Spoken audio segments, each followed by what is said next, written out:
Hi, my name is Jonna and I play football for Chelsea FC and for the Swedish national team. And you are listening to the Blue Day podcast.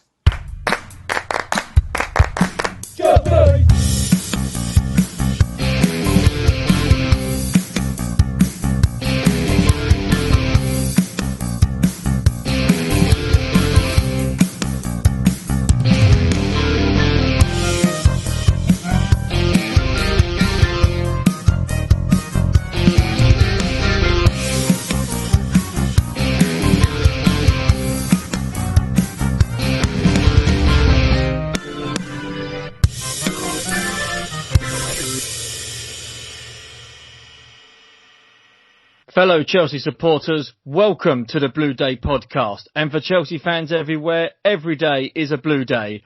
I am your host, the man with a face for podcasting, Keith Lawrence, and it is my absolute honour to bring you my new co-hosts for this podcast. They are Chelsea through and through. It's Ron Chopper Harris and Gary Chivers. How are we, gentlemen? Yeah, fine. Hello, it's all right. Yeah. Very impressed with the haircut.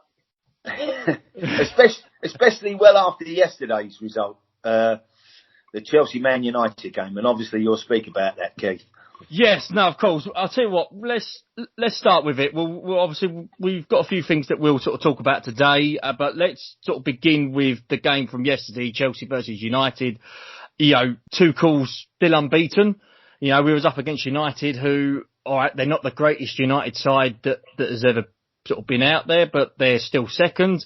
And, you know, I know, Chivs, we sort of discussed it a little bit yesterday. I thought we played quite well. I know you sort of, you agreed as well. And people are sort of talking about Chelsea at the moment with this issue of, oh, we're not scoring enough goals, you know, oh, they're all too much possession based. But, you know, Tuchel's only been there 5 minutes. And gentlemen, again, your thoughts on sort of yesterday in regards to the performance and the result, and sort of how did you think Chelsea fared?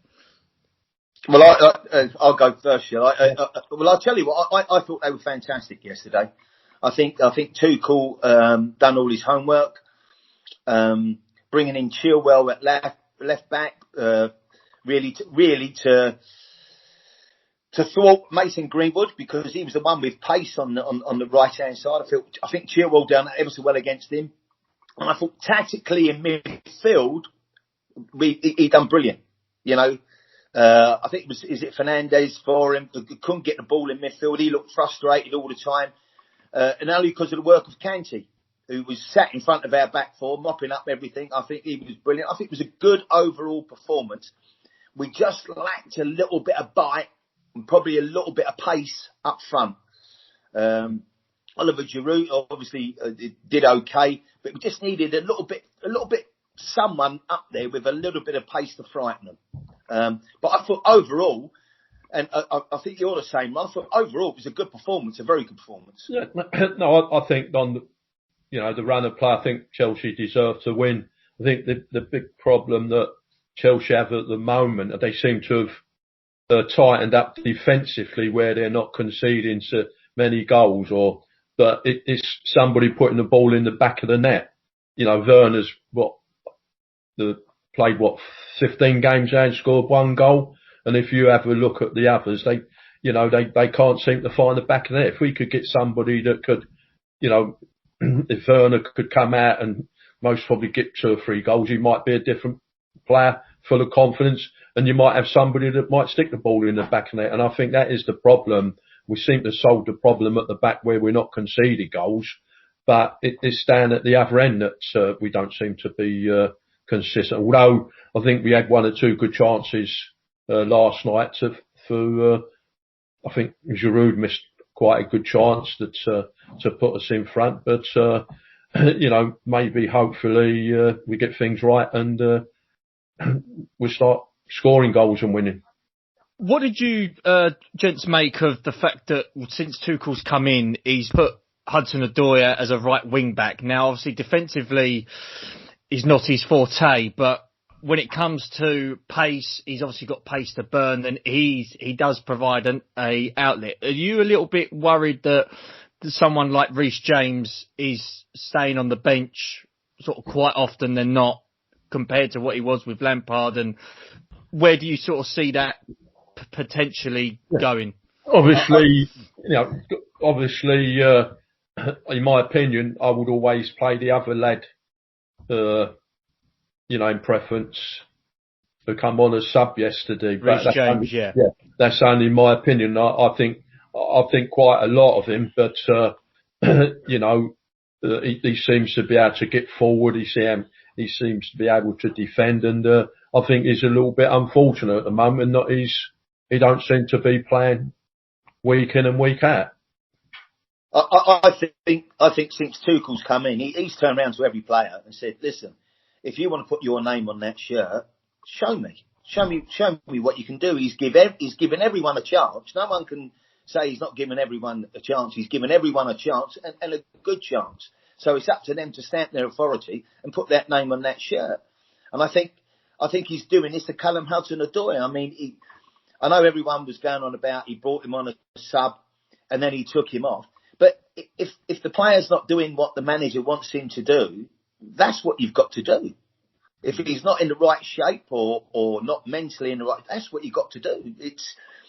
Listen, these Premiership managers, as we know, probably get 5, 6, 7, 8 games. 8 games at the most. So if you've lost 2 or you've not started, the pressure's on. And he doesn't want that to happen. He wants the people out there on the pitch that want to be out there. And like yesterday, I thought we got it right. Tactically, I thought we got it right. I think we played well, really, really well. Tactically. The only thing we missed someone up front. Maybe Werner could have come on and played beside Giroud, instead of taking Giroud off. Maybe we could have done that. But other than that, I thought tactically we were excellent. It was nice to see Chilwell start because he hasn't obviously played many games since Tuchel's taken over. So it was nice to see Chilwell sort of in. I thought it gave us a balance. I'm just going to say, I think at the back. Yeah, when he plays the fella Chilwell, I think what you just said, I think he gives us a good balance. He's good at the system that the manager wants him because he's good at getting forward. He's good on the ball and all that. And I was surprised that he hasn't started on a regular basis, but I'm just a pundit rather than a manager. Yeah, I was pleased for him yesterday. And again, tactically, I think Tuchel got it right. With Mason Greenwood, as fast, as quick as you can get, might have given Alonso a bit of a testing. But Chilwell had him wrapped up, and in the end, Greenwood was chasing Chilwell all over the place. So then again, I thought the manager got it right again. And it was nice as well to see sort of Kante play as well, because of a few games that he's been on the bench, and I personally think Kante is our best centre mid, especially in that position where Tuchel wants to deploy the 2 centre mids. But we should talk about it because it is sort of part of the controversy, and there's been sort of stories that have come out through the press from today. Was the ref ducking a penalty decision? Obviously, we discussed it before we did record, but Gary, I'll start with you. Did you think it was a penalty? No, I didn't. No, I didn't. No. The way the ball's come up and touched Callum Hudson-Odoi, it's not put his arm down. And I know we're Chelsea, and I was listening to some of the pundits on the TV. God, they were just red yesterday. It was just full of red people talking about the red team. No one talking about the blue team. And obviously, he's turned around and more or less said penalty. And I'm thinking, no, it weren't a natural movement of his arm. And we can't say it didn't. It did touch his hand, but no pen. Definitely no pen. When I watched it, I wasn't convinced that it was the Chelsea lad that touched the ball first. I thought the Manchester United fella, touched the ball first. But, when I was watching the TV this morning, like with a number of penalties, Manchester United, he can't complain. The manager at United, surely, with the amount of penalties that they've been given over a period of time. That's right. And also, when we played them at Old Trafford, wasn't it a certain Harry Maguire that was all over Aspilicueta? Yeah. Yes. Wanted to swap shirts. Yes. Yeah. No VAR decision or anything. So No. I look at it as what goes around comes around. You know, when you watch the football today, and you watch free kicks and corners, and you see how people manhandle each other, you could give a penalty every game, and that never happened in our time, Chivs, did it? You know. Well, how did you get away with it, Ron? You manhandle with everyone. No, but I just used to jump into people, didn't I? And so did they, like, you know. But no, they could give a penalty every week. The referees, if they see what goes on when people are blocking runs. You look at the fella Maguire, you know, the Manchester United fella. He's pushing and showing. The fella's 6'2", isn't he? Yeah, all of that. Yeah, and he's having it, you know.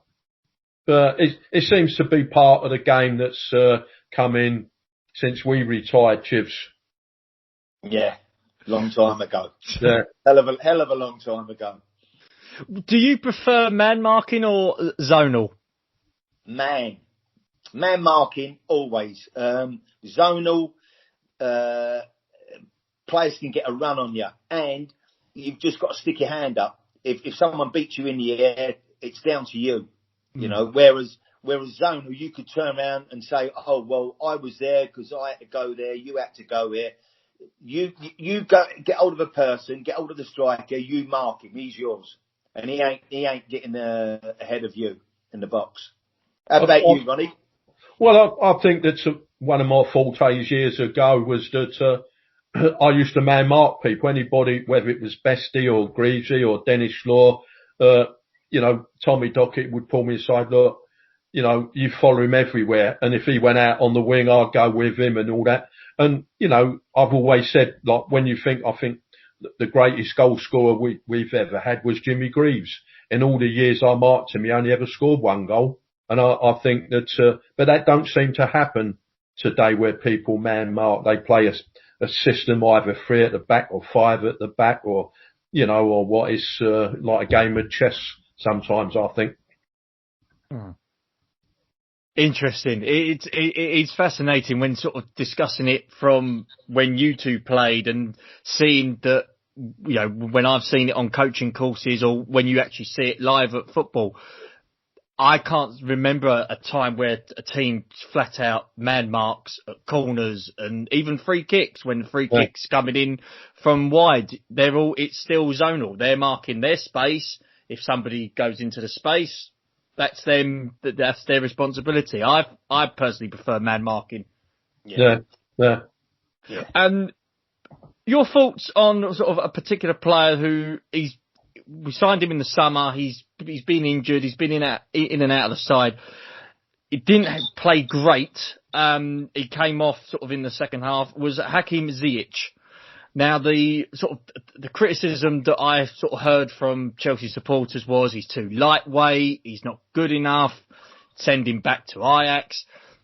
Do you think someone like that should be given more time in the side, or should it be a case of if he's that good enough, he should know, you know, the fundamentals, he should be okay by now? Well, I think it's sometimes difficult for, you know, foreign players to come over and play in, you know, our league and things like that.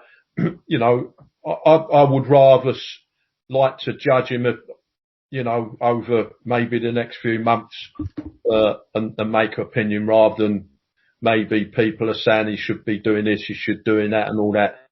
You know, somebody, you know, they've paid a lot of money for him, so somebody must have fancied him, to the start. So I would reserve my judgment, until maybe towards the end of the season or as the season finishes. I don't know about you, Chivs.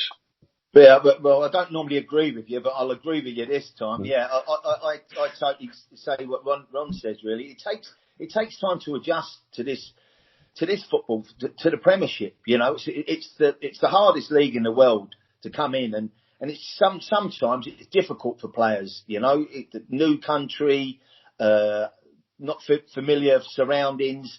And if you don't hit the ground running, and all of a sudden, and when he first came in, he looked okay, but then he suffered from an injury, so he's gone like two steps forward and one step further back. We just got to give him a little bit more time, you know, and hopefully he'll settle. He'll, you know, find a nice place to live or whatever, and settle down and get everything together, because it's just important off the pitch as what it is on the pitch. You know, if someone's happy off the pitch, they'll be happy on the pitch.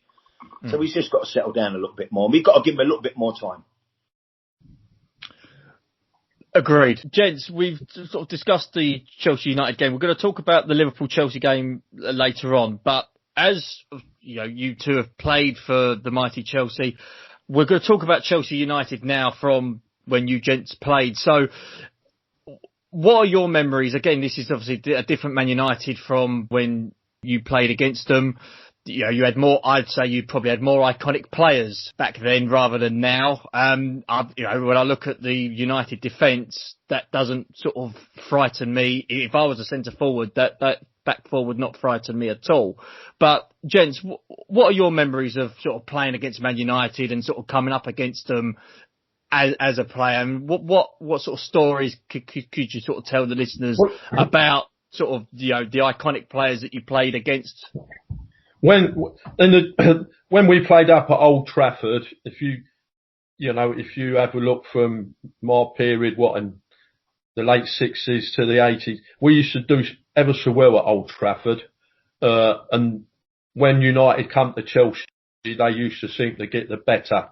And my memories, I think they had some exceptional players, and I suffered for many, many years of Georgie Best scoring one of the finest goals I've ever seen anybody get, where he ran from the halfway line. He beat two or three fellas, and he practically overrun the ball, and I just thought, God, Chop, here's your chance. And I went in at my normal height, like waist, and half caught him and half missed him, and he managed to stay on his feet and dropped his shoulder, put the ball in the back of the net, and I think that was one of the greatest goals I've ever seen. And it used to be on Grandstand, 12 o'clock every Saturday. And when I watched it, I was more convinced that one of these days I was going to catch him, but I didn't. I remember playing at Old Trafford, one of the early games. I'm not sure. I think he was playing wrong. And we played Arsenal on a Monday. I think Arsenal beat Man United in the FA Cup on the Saturday. We played Arsenal on a Monday, and we went to United on the Wednesday. And I remember playing, I think it was Jimmy Greenough and Joe Jordan. And I went up for a header. And as I went up for a header, I just headed the ball forward. And I remember a couple of the lads coming over to me saying, "God, you was as brave as anything there." And I'm thinking, when I saw the actual replay, Joe Jordan had run, I think, 15 yards to plant an elbow on the side of my head. But as I've gone forward with my head, he's just missed me head. So that's my, incredible. But always a tough place to go to. But like Ronnie says, we've always done well. We've always done well at Old Trafford. It's been a good hunting ground for us in the past. Played well there. But it was always a good place to play because of the atmosphere. They used to always get 70,000 people week in and week out. Yeah. And if you didn't really want to play in an atmosphere like that, you shouldn't be playing football. Yeah. The buzz of coming out on that ground is something else. Yeah. What's it like for mere mortals like myself who, you know, will never probably get to experience that? What's it like sort of coming out of that tunnel and seeing, as you say, 70,000 sort of fans with, you know, some are Chelsea, obviously some will mostly Man United, but it must obviously give you more of an adrenaline rush to sort of, you know, be pumped to perform, surely.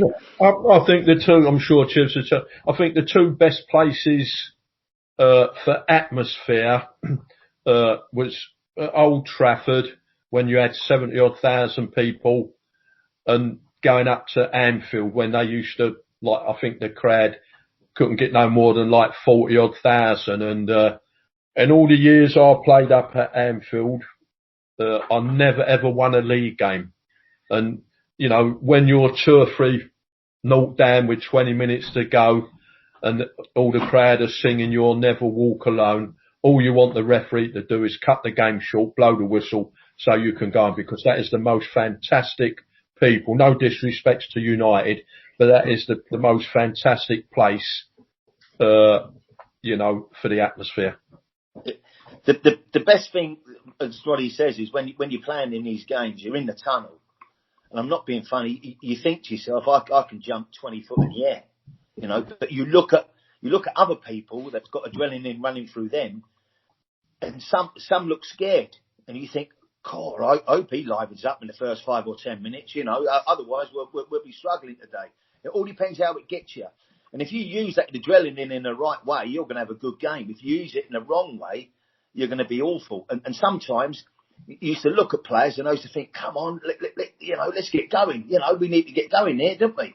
You know, but yeah, it all depends how you use the adrenaline. But places like that, they used to be brilliant, absolutely brilliant. Playing up at Anfield during the week, midnight game, an 8 o'clock kickoff. But these places, not so much Old Trafford, Anfield for many, many years had the best pitch to play on. You know, it was dead flat. It was never ever bumpy.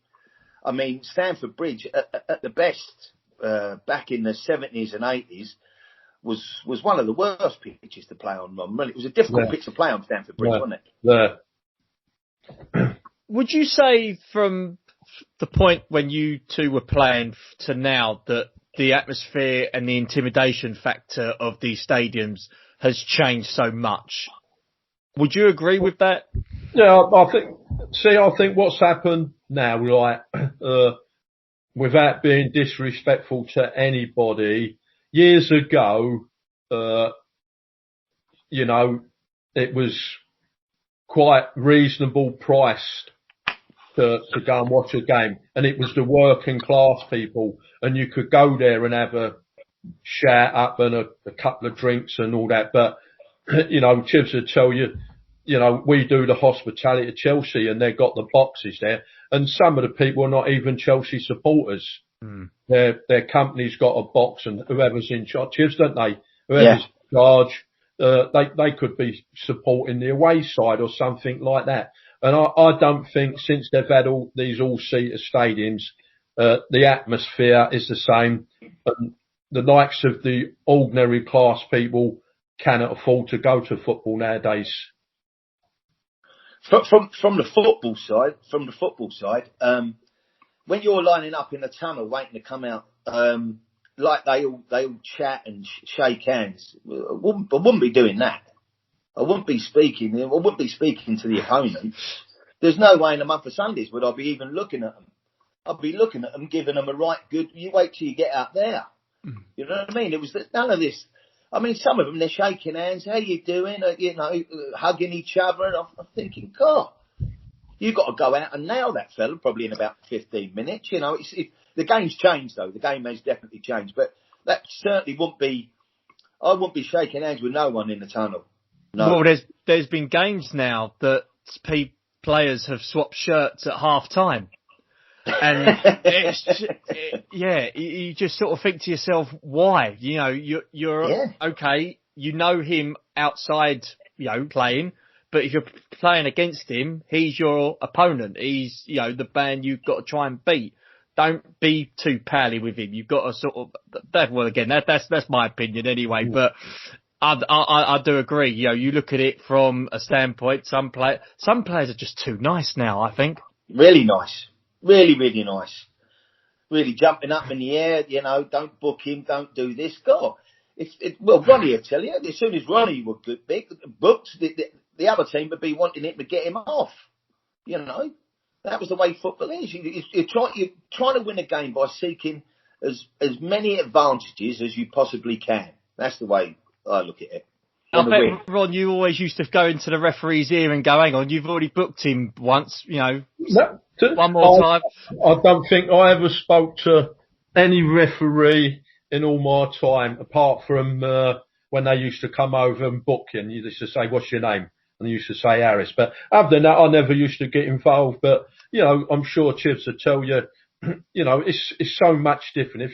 If you watch, as I said before, you watch rugby, and I enjoy. If there was a football game on the television, on ITV, and a rugby game on BBC, I would rather watch the BBC rugby, because I think that, which I said before, if you see a racehorse fall at a fence and it lays still, it's when these fellas get tackled today and they do 6 rollovers, they can't be hurt. And I think that is the sad part that's come into the difference between the football in our time compared to today. Unless Chelsea were playing, Ron. Unless Chelsea are playing, obviously you'd be watching them. But any other football game, no. No, definitely. Brilliant. Obviously, we played yesterday. We got the draw. We're playing on Thursday. Obviously, with these fixtures that are coming quite thick and fast, we're up against Liverpool at Anfield. So this falls quite nicely to what you two gentlemen said about playing in at Anfield. What do you think Chelsea will come up against with Liverpool? Because they won last night, but half their team's injured. Alisson, I think, is still on compassionate leave. Is this the best chance to play them now? I think it's a good chance to go up to Anfield because there's no crowd and they've always been worth a goal or two start. I know they beat Sheffield United yesterday, but they've been having a bit of a mediocre run, and they're 5th in the table, which has not happened, for most probably quite some time. So I think that Chelsea have got a great chance of going there on Thursday and nicking a result. Yeah, I totally agree with you there, Ron, as well. I think it's a great chance to go and play them. They still got their centre halves out, most of their teams injured. Brilliant chance to go there and stamp our authority on the game. Really, take the game to them. I think it'll be a great time to play them, and hopeful of getting 3 points. Yeah, I think that the way sort of he did his tactics yesterday and did his subs, I think he's probably looked at that game as well and thought, I'll start Giroud that game as well, up against probably 2 of the youngest centre-back pairings in the league. They're missing Jordan Henderson, their captain, so that could be a bit of a huge blow for them, hopefully. And, yes, he's probably gave Werner a rest in light of that particular game as well. So I expect Werner to come back in. I expect maybe Jorginho to come back in, although I thought Kante and Kovacic played quite well. Yeah. Really well. They played really well yesterday. The centre-backs, it'll be interesting actually if Thiago Silva comes back. I think that could be a game where he should come back because he'll bring that leadership and experience. James, just sort of quickly on Thiago Silva, it was a little bit was made about when we signed him with the age, and people were saying that he might not be the greatest defender. Being defenders yourselves, do you feel that Chelsea perhaps maybe have pulled off a masterstroke by bringing someone of this ilk in? Yes, his age is on the wrong side of 30, but he does have that quality. He does provide that experience. Well, I think that the fella's been around a long time. He's a real experienced fella.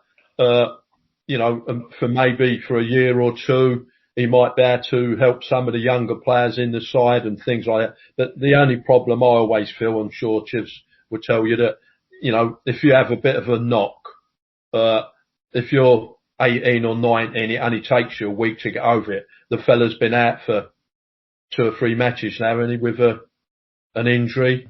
Whereas I think if you're it takes you a little bit longer as you get older to get over the injuries. But I think he's done ever so well when he's played. Whether he'll be returning soon or not remains to be seen. I think it was a master signing him. A fellow of his experience and ilk and stature on the pitch. He's always in the right position at the right time. You never see him smashing clearances. They're always chip balls or driven balls into the front people. His positioning is unbelievable, but that's with experience. That's with experience. I think he's done a fantastic job. And the pairing yesterday, I thought did well as well. I thought Rudiger was okay. I thought Christian had a really good game yesterday. His marking. Yeah, he played ever so well game for a long time. For a long time, he looked confident on the ball as well. He looked confident on the ball. But with Thiago Silva, he's in a different class. He really is different class.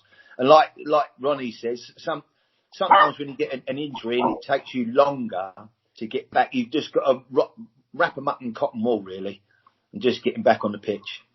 Would you expect Chelsea to offer him another deal for next season? Well, I think it all depends where they finish. If they qualify for the Champions League, I think they might, give him another contract for a year or so. But maybe if they don't, they might turn around and say, well, you'll be coming up to, 36 now? 36, yes. 37, 50-50. I'll stay on the fence at the moment. I'll let Chivs make the decision. Well, I'll tell you what, I think they probably will, but apparently they've offered Ron a year. You're coming back next year, Ronnie, ain't you, for Chelsea? Right back and centre half? Is that right? I don't know. I can't even walk up the stairs nowadays, just let alone. I think, like my wife was only saying the other day, what's come out with me, with all the injuries, was covering up for your mistakes every week. I make plenty of them. No. Bless. Brilliant. Absolutely brilliant. One final thing before we do move on to other matters. Tuchel yesterday did not start Tammy Abraham. In fact, he wasn't even on the bench. There's been sort of rumours coming out within the last 24 hours of Tammy not looking at signing a new deal because he's not happy with the contract that Chelsea have offered.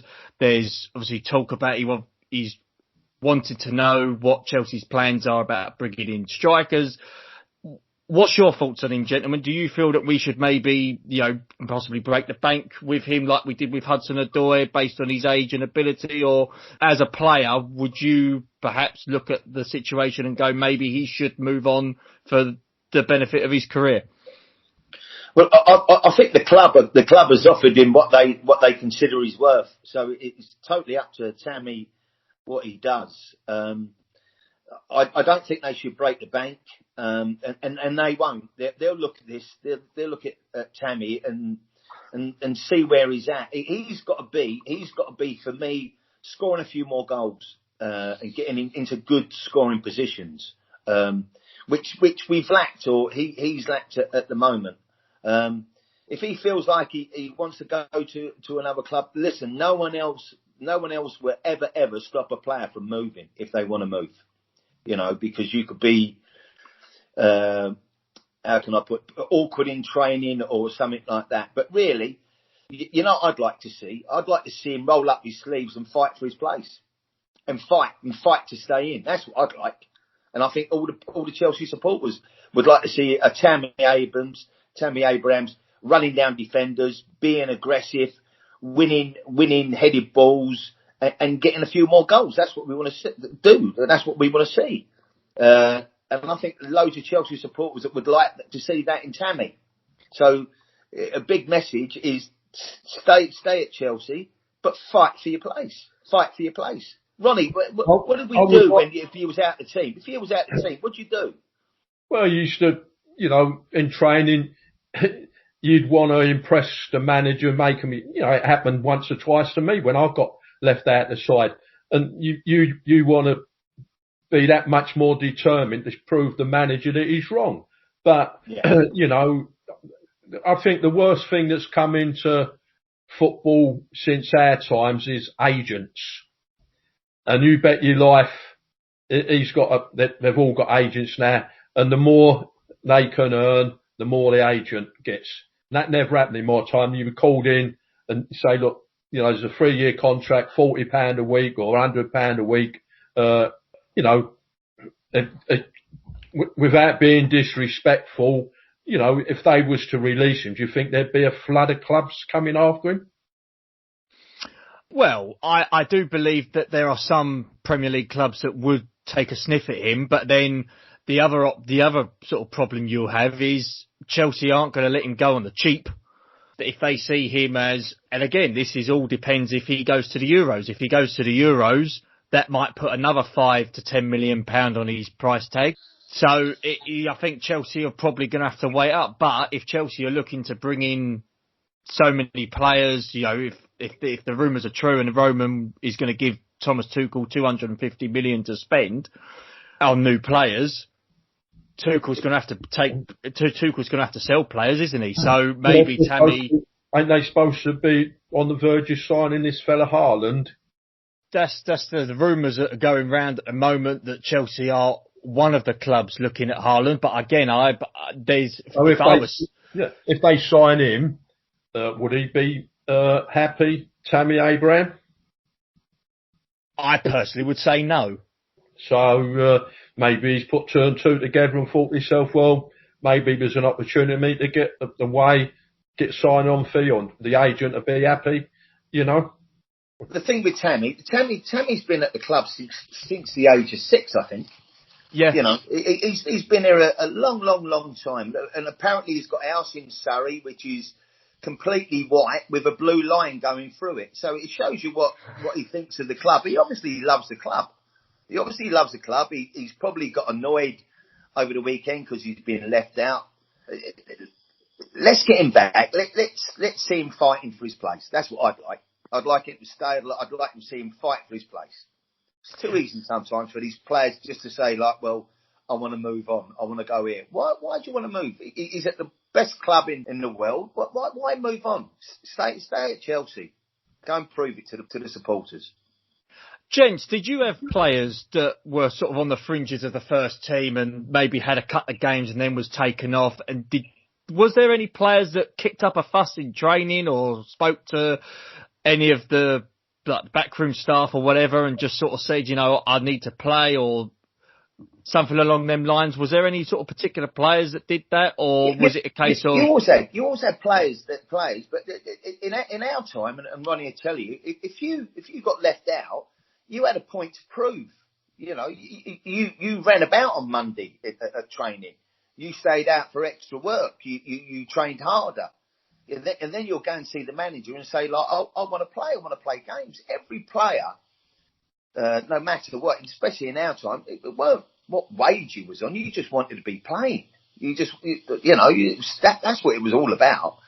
Getting the game time, playing and improving and trying to improve. And that's what you want to see in players. I always think that as a player, if you get left out the side, you've got 2 choices. You know, you can roll up your sleeve even in training and have a right go, or sit and sulk. So if you sit and sulk, you've got no chance of getting back in the side. Whereas I say, if you roll up your sleeves and it happened to me once with Eddie McCready. You know, I remember playing in the reserves in the morning and coming on as sub in the afternoon to the first team. That would never happen nowadays. But, you know, you roll up your sleeves and you want to have a go. Yeah. Show them. Yeah. Good chance for Tammy now to do that sort of thing and show what he's made of, really. Instead of taking the easy way out, which would be the move. And I don't think he'd want to move. Why would you want to leave Chelsea? Good point.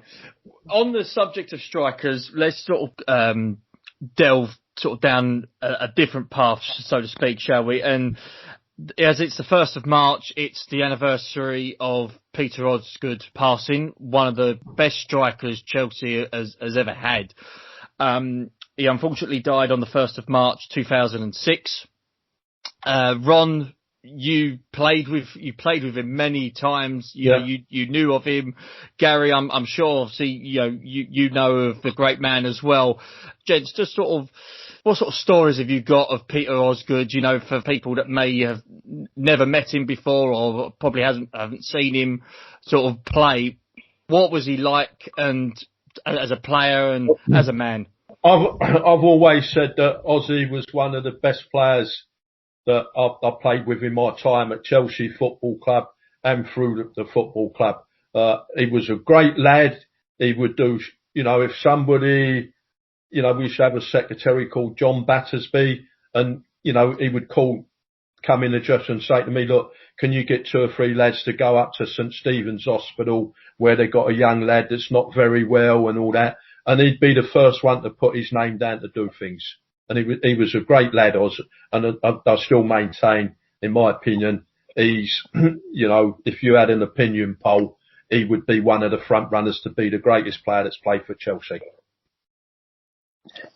But my time was, in fact, one of the games I was sub, and it was his last game for Chelsea, and I was substitute for him, and I come on instead of him. But growing up, obviously Ron's a little bit older than me, but I was playing in the reserves, and Ozzy would be in the reserves, and it was just brilliant. Not only on the ball, but giving you advice. Don't kick it there, get your head up there, change your position. He was brilliant to the youngsters, and it was something that clubs don't do anymore. But when they used to have the combination team, the reserve team, sometimes you'd get Charlie Cook playing in the reserves, and if you can't learn off of players like that and Ozzy, and he was brilliant, Ozzy would just come over and chat to you. Do you think you could have done that a little bit different? I think he went on and coached at Southampton when Alan Ball was manager, their reserves. But really, there should be coaching jobs for these players that are just retired, because they've seen it, they've been there, they've done it. Like Ronnie used to tell me when I was growing up, when I was coming through the youth team, about marking people. Instead of going from the left side, goal side, go the other side. And I used to think, well, what's he on about? But when you started doing it in the games, it used to work, because everyone, 9 times out of 10 or 99 times out of 100, would turn the way that Ronnie would be standing there to tackle you. And in the end, you bring it into your game, just getting on the wrong side of people. But yeah, it was a good lad. He was, really, really good. Good round the dressing room.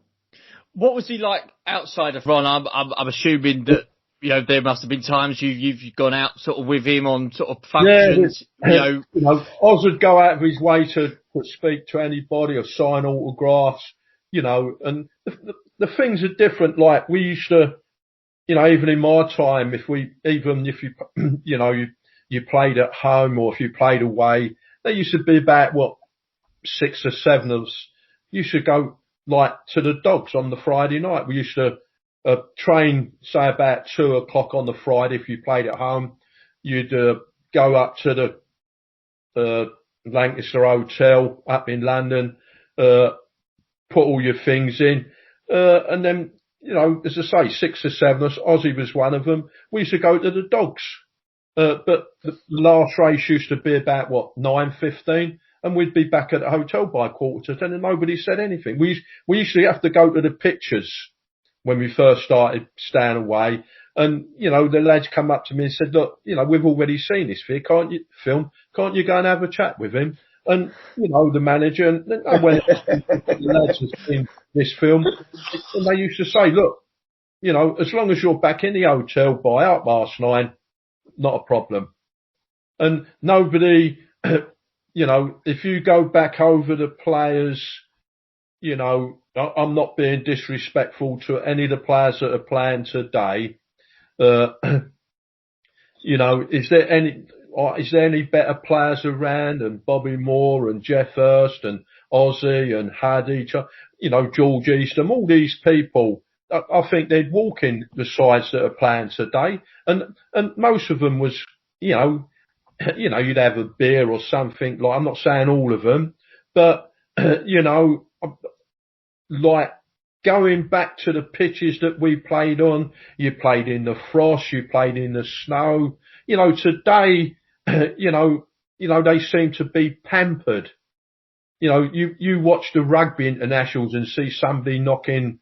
You're flying. They don't roll over and roll over and roll over to get somebody sent off, which I think is a crime since these players, it's happened over a period of a few years, I might be wrong, people might disagree, but I bet if I watched some of the Chelsea game, if Ozzy and them were playing today and Ian Hutchinson, every time a team kicks off with the ball, right, they have 14 passes and it don't even get out your own half.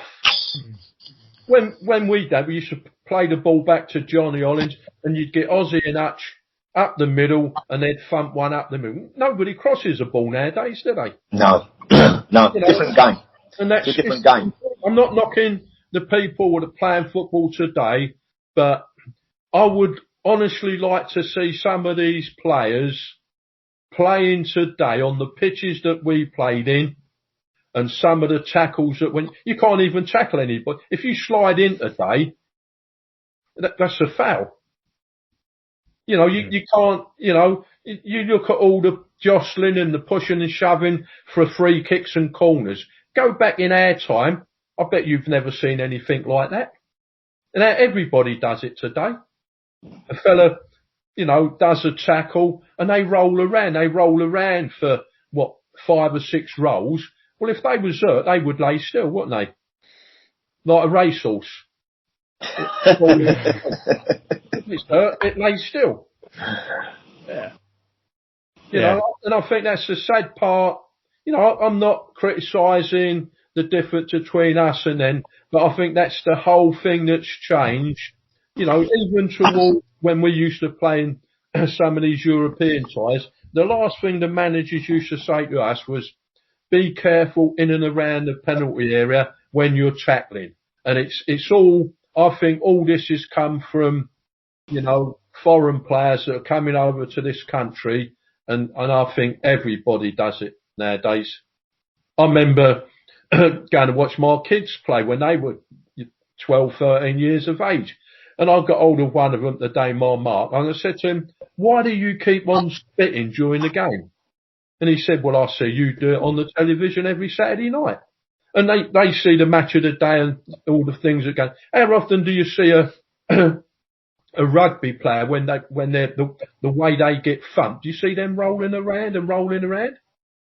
I can't argue that. No, but it's it happens. I think in any division or the games we watch in the Premiership, the first thing anybody does opposing forward when they get into the penalty area is they trail their leg or something like that.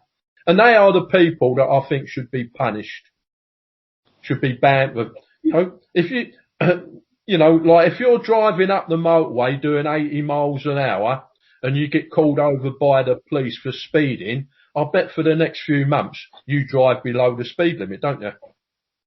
And I think if that happened in football, where you're accusing, it won't happen because if you were playing, I'm accusing you of cheating, and then the solicitors involved and things like that. And I think that is the sad part. Every time there's a free kick or corner, people are manhandling each other. I've seen defenders, they don't even look at the ball. They're back and just stopping you from running in. Well, surely that's a blatant obstruction, isn't it? Yeah. You've only got to start giving penalties and that'll stop it. Nothing else will stop it. Ron, have you ever fancied being a referee?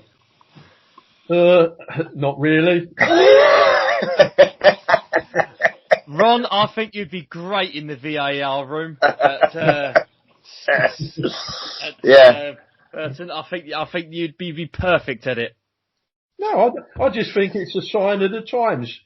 Between, even when Chivers will tell you, even when you played, they don't roll around and fall around, do they? No, you was told to jump up as soon as you got hurt. Never show the other team that you hurt.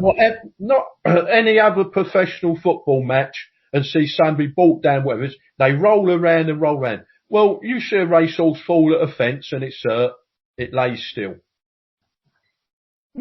Our old physio used to say that, if people lay down this is Harry Meadows, our physio. He would be concerned. But if they just got up and just limped away, he wouldn't he wouldn't run as quickly as he could to get to the far side. And I just think that's the sad part that's come into our football over a period of time. All the pushing and the shoving and the diving and the...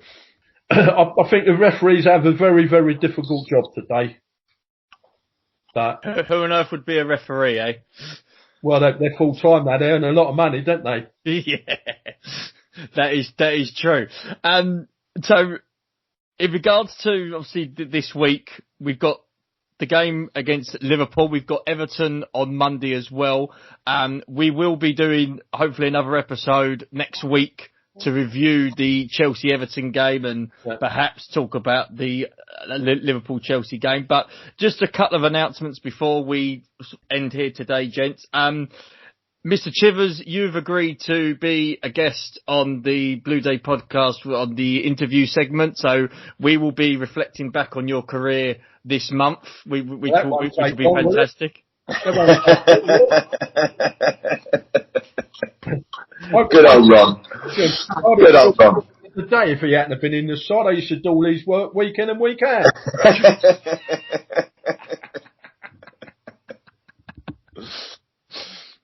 Well, that will be an interesting episode.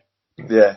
Put it that way. But yeah, so Gary, I'm personally going to look forward to that. It'll be sort of great to sort of hear sort of your thoughts on how Chelsea were back in the 80s. And gents, I just want to sort of say thank you very much for joining the Blue Day podcast. I think that this will be fantastic for the Chelsea fans that unfortunately aren't going to the grounds, and hopefully, fingers crossed, we do get to Stamford Bridge hopefully by next season. So we'll all be sort of together again, watching the mighty Chelsea win, lose or draw. So yeah, this is going to be a good venture, I think.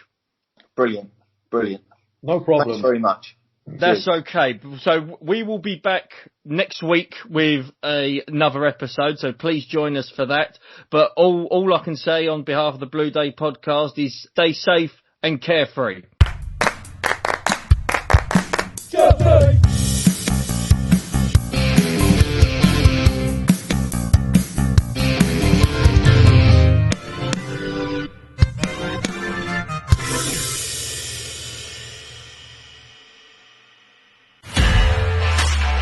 This podcast is part of the Sports Social Podcast Network.